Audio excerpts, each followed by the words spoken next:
Здравейте, аз съм NCA и днес ще ви покажа най-късът сървър Thunder Gaming, ето го е него. Това са, не мога да прочета, ларпове, резиденции. Тук един човек се напае. Тук са фри темите. Тук са порталите. Сега отиваме при фри темите. Тук са епълките. Тук са фри маткота. Динните, тук са мобайлите. Сега отиваме в Warp Desert, като за начало, там хората се правят. Ето вие ще купаете. Взимате тук също да повторя, че можете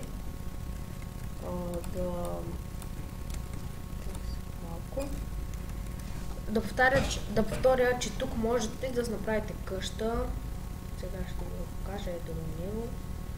Може да си направите къща. Ето тук е спаунът. И можете да копате, да си направите къща, както аз направих и тук ще падна. Внимайте, има тук и баг. И виждате, че има баг. Така в Warp град. Тук можете да си купите къща. Ето тук.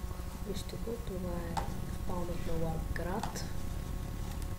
Ето тук точно спаунва. Ето го, това е Warp град. Както го виждате, така ще и, както виждате тук, така ще и при вас. PvP отиваме. Тук. Така. Вижте, много яко е направено. Отдолу вода, отгоре лава. И така, това е PvP-то. Както виждате, то няма друго.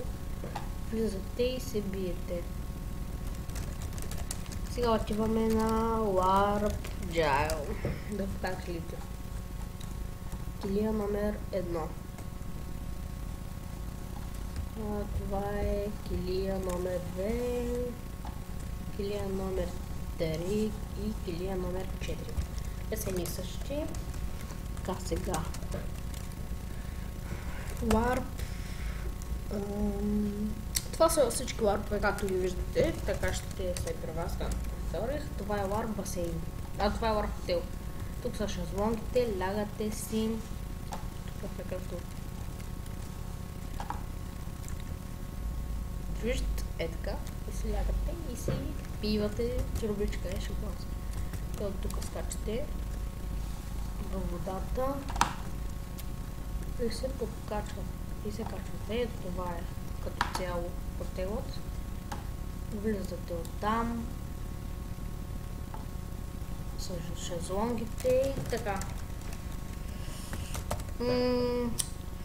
Това ще е Warp Shop. Не сме ходили на Warp Shop. Ето това е като цяло целият Warp Shop. Шопът се го бива наистина, як е. Тук са всякакви работи, треви, дървета и всякакви. Тук са печки, диспенсъри, книги. Тук са вълна, прозорци. Тук са вече тези, които са вход. Тук са вече диаманти и всякакви такива работи. Сега отиваме в Warp PvP. В един отбор е позволено само по двама играчи да са в един отбор. Ето това е Warp PvP като цяло. Сте във вода. Това е всичко. Искам да напомня да харесвате клипа, да сабскрайбвате и най-важното е да влизате в сървъра, защото няма да съжалявате. В този сървър, специално в този сървър, няма да съжалявате ако влезете. И аз ще поставя страницата във Facebook на този сървър. Вие я харесайте долу в описанието. Това беше всичко от мен. Аз бях NCA. Чао!